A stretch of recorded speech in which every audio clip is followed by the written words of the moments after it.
오늘 무슨 이야기를 할까 많이 고민을 했습니다. 근데 가만히 생각해 봤더니 헌신이라는 단어를 좀 생각을 해봤어요. 사실은 저저번 주에 일권사회 때도 제가 그 헌신 예배를 해가지고 헌신이라는 단어를 요즘 지금 묵상을 하고 생각을 좀 하고 있었는데, 가만히 헌신이라는 단어를 생각하니까 무슨 단어가 떠오르느냐라고 했더니 눈물이라는 단어가 떠오르더라고요. 헌신이라는 것은 내가 하는 거지만 그 주인공은 내가 아닌 거죠. 내가 움직이고 내가 무언가 열심히 하는 거지만 그 주인공은 그 열심이 내 것이 아닌 거예요. 누구 거예요? 하나님 거. 우리의 헌신은 내가 하지만, 내가 움직이고 내가 능동적으로 하는 것 같지만 그렇지 않죠. 우리는 하나님께 하는 거예요. 그래서 내 시간, 내 힘, 내 능력을 드리는 것부터 시작을 하는 게 헌신이구나 라는 생각이 들었어요. 그렇기 때문에 헌신이란 무엇이겠어요? 자신의 생각과 자신의 의지를 꺾어내는 과정이 필요해요. 피곤하고 힘들고 마음에 안 들고 뭐 귀찮고, 그렇지만 헌신의 주인공이 내가 아니라 하나님 되시기 때문에 그 이름을 따라가야 하기 때문에 내 의지를 꺾어내는 거예요. 그래서 그 가운데 허탈함도 있을 때가 있고 고난도 있을 때가 있고 지침 뭐 여러 가지가 있을 수도 있고, 문제들 공동체라고 해서 문제가 없겠습니까? 문제도 있을 수도 있을 겁니다. 그래서 헌신은 이런 때로는 기쁨의 눈물, 때로는 감사의 눈물, 때로는 고난의 눈물 등 이런 많은 눈물들을 통해서 만들어지는 게 헌신이 아닐까 생각을 해봤어요.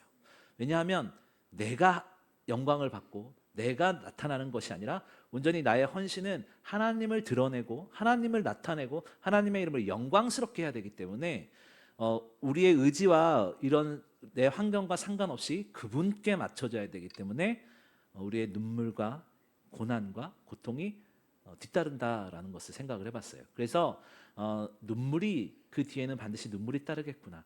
우리가 이렇게 성가대에서도 뭐 수십 년 동안 성가대를 쓰시는 분도 계시고 다른 여러 가지에서 헌신의 부서를 오랫동안 섬기시는 분들 계실 텐데, 그 기간 동안에 많은 힘듦, 고통, 감사, 기쁨 이런 눈물들이 있었을 거라고 봅니다. 믿습니다. 그런데 한 가지 중요한 건요, 하나님께서는 그 기쁨의 눈물, 슬픔의 눈물, 고통의 눈물, 아픔의 눈물을 잊지 않으신다는 겁니다. 왜냐하면요, 우리가 하는 헌신은 내가 영광 받는 게 아니라 하나님께서 영광을 받으시기 때문에 그 영광 받으신 하나님께서 우리의 삶을 지키시고 이끌어 가신다라는 겁니다. 그 귀한 은혜가 우리에게 있는 것입니다. 그래서 하나님의 구별된 백성들에게 주어진 특권이 무엇이겠습니까? 우리를 보호해 주시는 것이죠. 우리를 인도해 주시는 것이죠.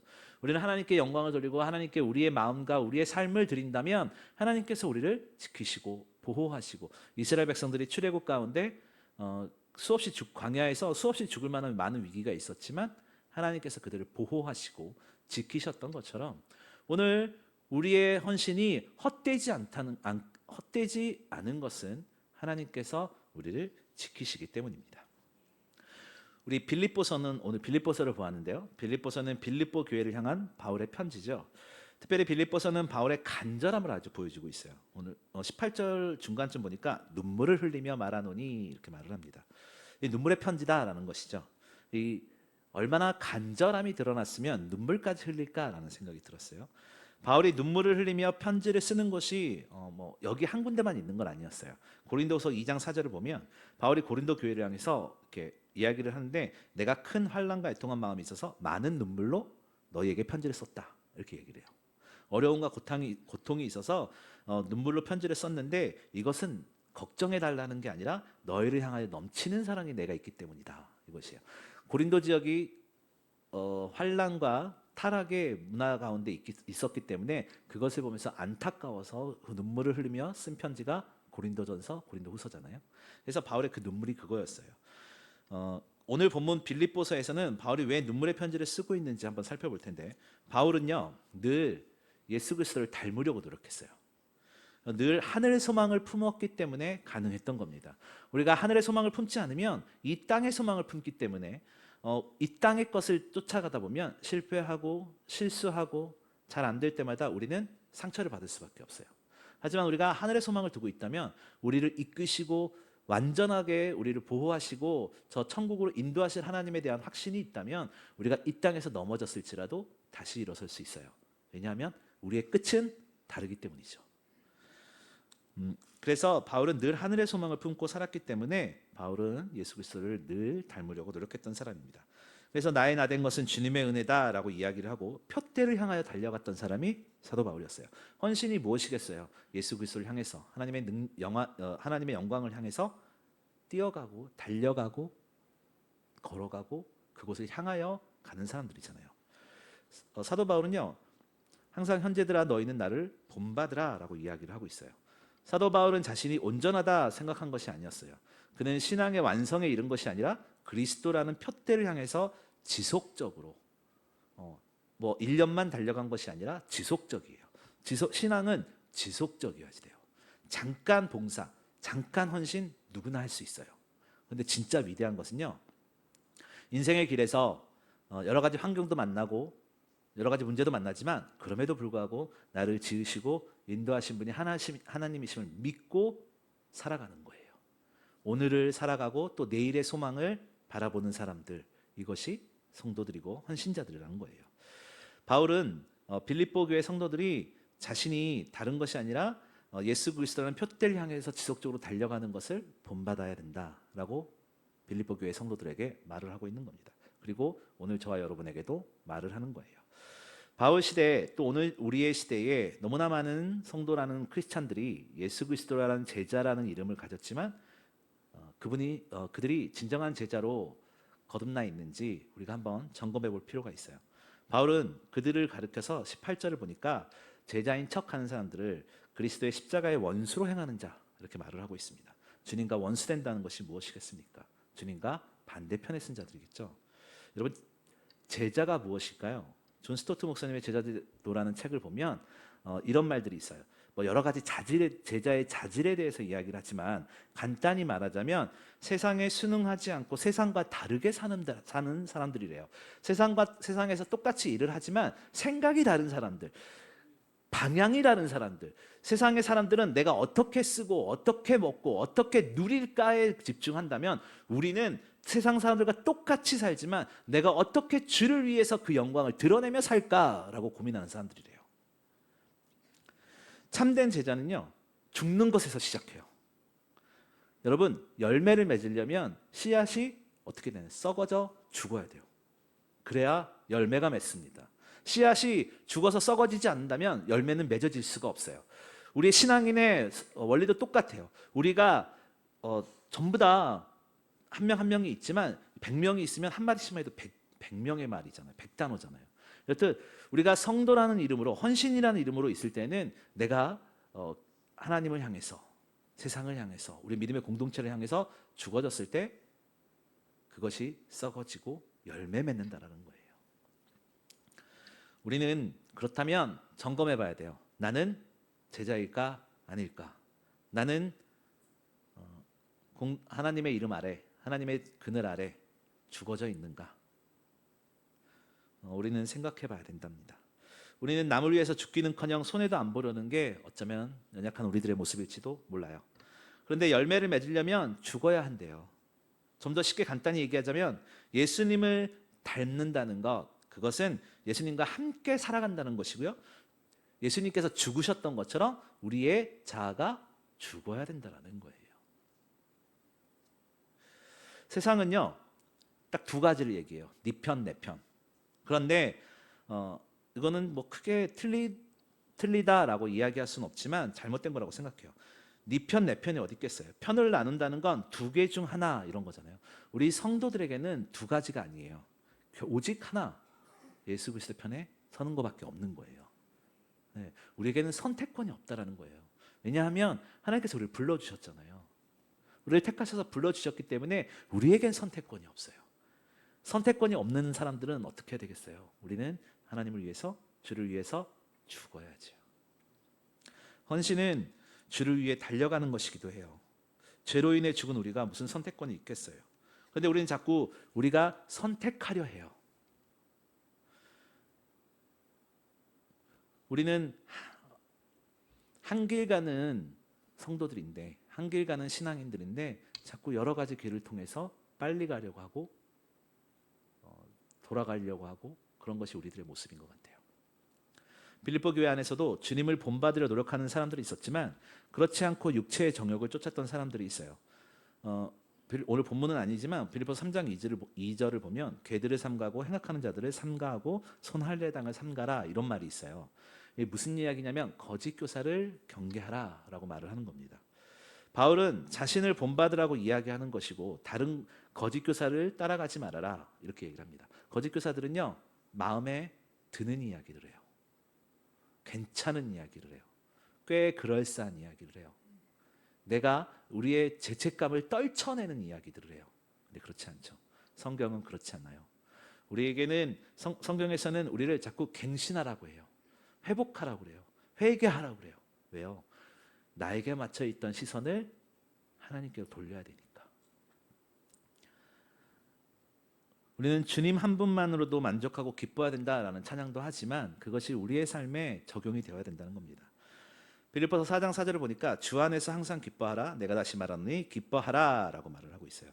이게 기뻐하라라고 하지만 그 앞에 뭐라고 돼 있어요? 주 안에서. 그러면 우리가 고통과 힘든 문제로 지쳐 있을 때에도 어디 안에서 해야 돼요? 주 안에서. 그래야 일어날 수 있어요. 그래야 회복할 수 있어요. 우리의 슬픔도, 우리의 기쁨도, 우리의 억울함도, 우리의 분함도 주 안에서 해야 돼요. 그렇다면 하나님은 거룩하신 분이기 때문에 그 거룩한 성품을 우리가 닮아가려 노력한다면 하나님과 반대되는 것들은 없어질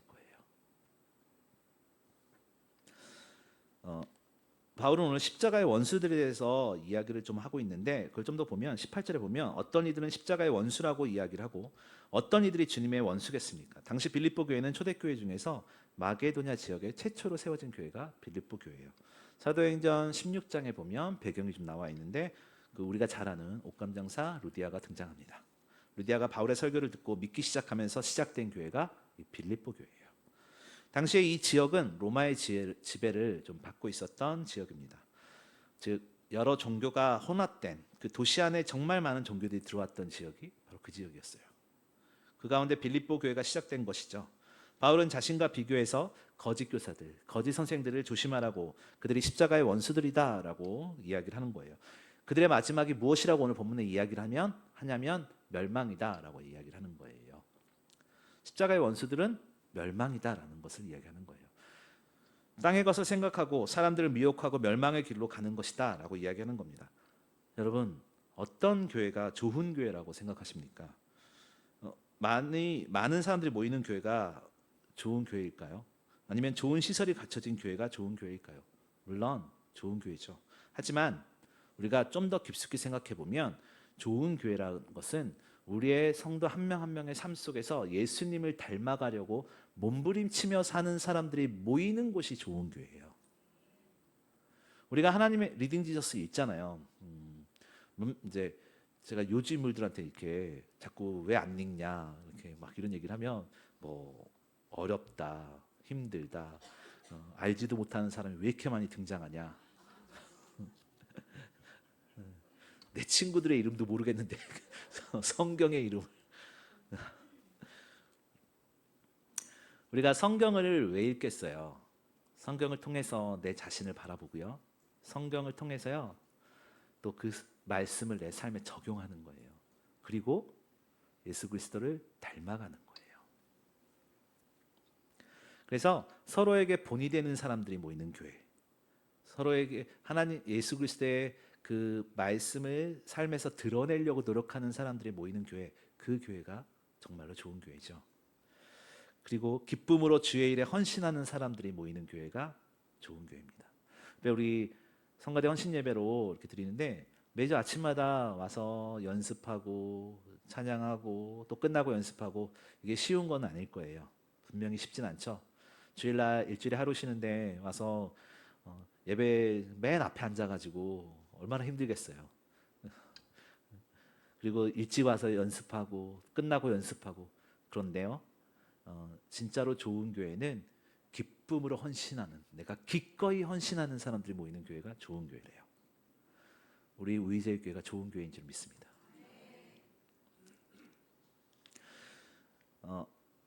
그래서 우리는 서로에게 본이 되는 삶을 살아야 돼요. 여러분들은 내 주변에 있는 사람들에게서 어떤 영향을 받고 살고 계십니까?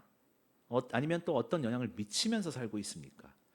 이 뉴스를 보면요, 건물들이 막 한순간에 우르르 무너지거나 뭐 건물이 폭발하는 사건, 막 어디가 막 한 층이 폭발되거나 막 이런 불이 나거나 이런 사건들을 심심치 않게 볼 수 있어요.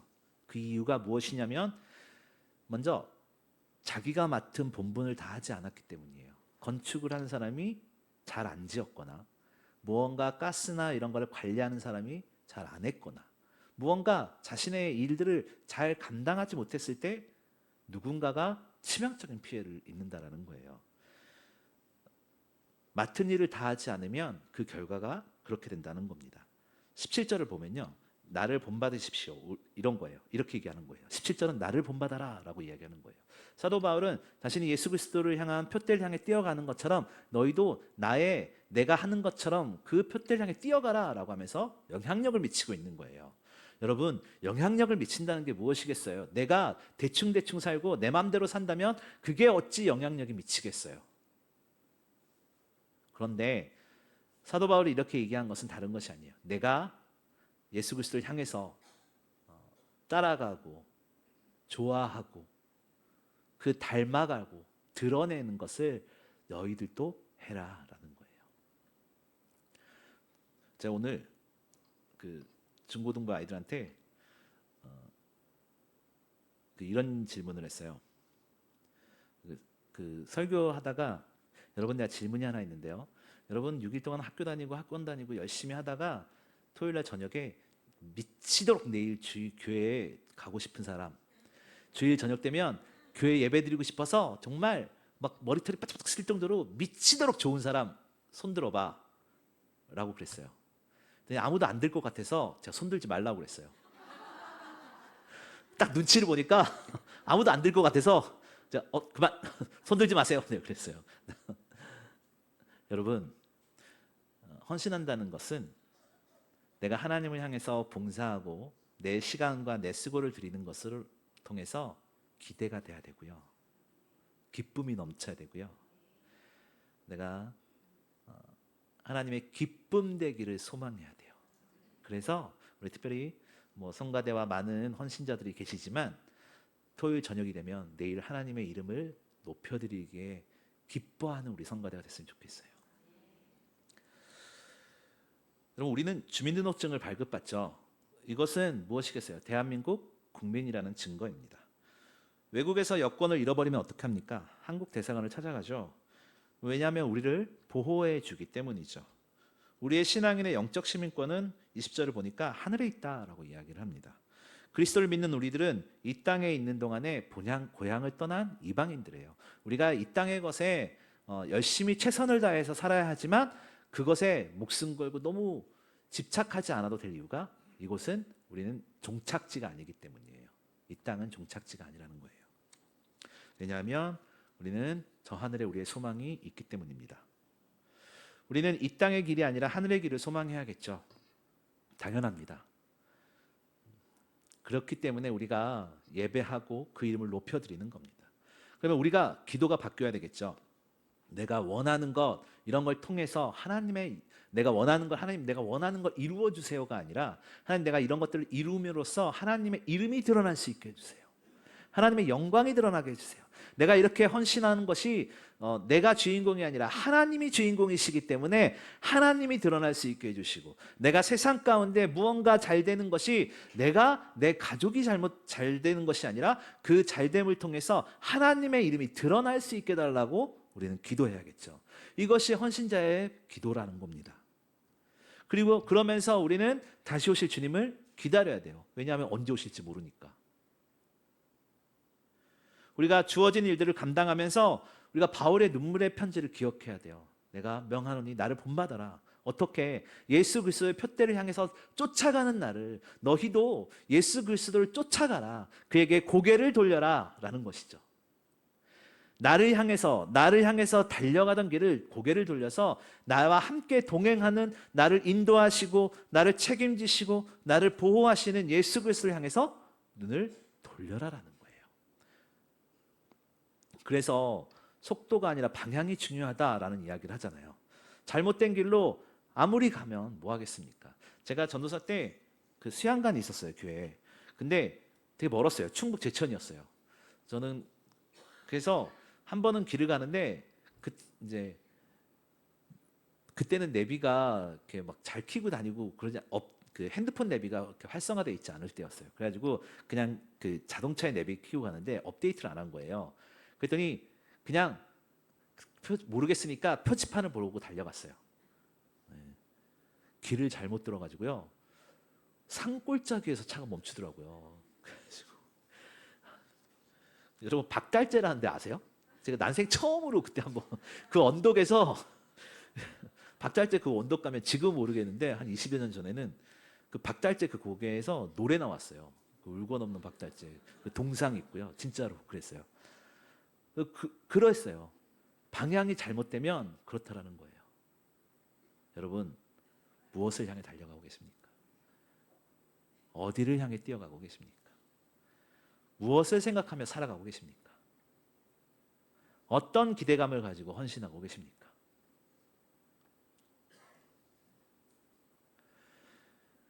예수님께서는요, 우리를 부르시고 계세요. 오늘도, 지금 이 시간도, 내일도 주님만을 바라보며 또 그 귀한 헌신 가운데 영광 받으시기를 원하신다는 겁니다. 그럴 때 하나님께서 우리를 기억해 주세요. 출애굽기 2장을 보면요, 이스라엘 백성들이 애굽에서 노예 생활을 할 때 너무 힘들었어요. 애굽에서 노예 생활을 한다는 게 지금이야 세상이 좋아졌으니까 그렇겠지만 그 모세 시대에 그 얼마나 힘들었겠어요. 열악했겠어요. 노예 생활이 얼마나 힘들었겠어요. 성경에 있는 것들만 읽어봐도 정말 너무나 끔찍할 정도예요. 그런데 그들의 너무 힘들고 너무 삶이 고달플 때 출애굽기 2장 24절과 25절을 보면 하나님께서 그 야곱과 그 선조들에게 세웠던 약속을 기억하셨더라. 기억해요. 하나님께서는 잊지 않으시는 분이다라는 거예요. 오늘 우리의 헌신이 헛되지 않는 이유는 하나님께서 기억하시기 때문이에요. 오늘 주님의 뜻대로 살려고 발버둥 치는 우리들, 어떻게 해서든 헌신하려고 힘들지만 어렵지만 그래도 주일 되면 지친 몸과 힘든 몸을 이끌고 오는 여러분들, 우리의 헌신이 기뻤으면 좋겠어요. 감사가 넘쳤으면 좋겠어요. 왜냐고요? 하나님께서 기억하시고 우리를 지키실 거기 때문에. 우리 오늘의 눈물이 감사의 눈물이, 기쁨의 눈물이, 찬양의 눈물이 헛되지 않은 것은 하나님께서 받으시기 때문입니다. 눈물 날 때 있고 힘들 때 있고 어려울 때 있지만 주님을 따라가면서 믿음으로 승리할 수 있는 우리 성가대 그리고 저와 여러분 되시기를 주님의 이름으로 소망합니다.